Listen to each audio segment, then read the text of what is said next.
Михаил Анатольевич, как вы относитесь к официальной заработной плате? Какие он хочет изменения сделать в республике для улучшения жизни жителей? Вообще, с какими мыслями он идет? Что он хочет, что ему, допустим, сейчас не нравится, что он хочет изменить? Ну, что для жителей действительно хочется сделать? Не так на бумаге, как многие делают, а действительно, чтобы... Ну и для молодежи. Когда у нас будут хорошие дворовые территории, без ям и канав? Не все еще сделаны дворы. Лесозавод вообще не захвачен. Надеемся, он услышит. Может быть, хоть он отреагирует, раз наши нынешние власти ничего не могут сделать. У нас вызывает жалобное состояние наших дорог. Они будут исправлены когда-нибудь или нет? Ну, вот я случайно попала как раз на одни дебаты, которые посмотрела, и он там так уверенно сказал, что будет война.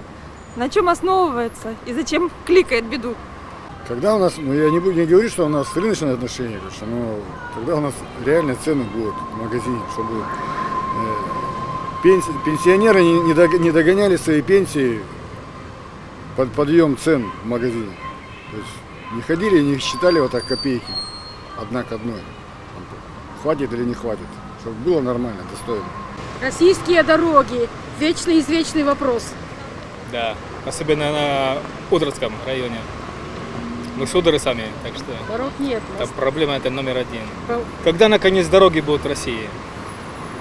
Нормальные. Помощь молодым семьям как будет обеспечена? Пока все. Пока этот интересует вопрос.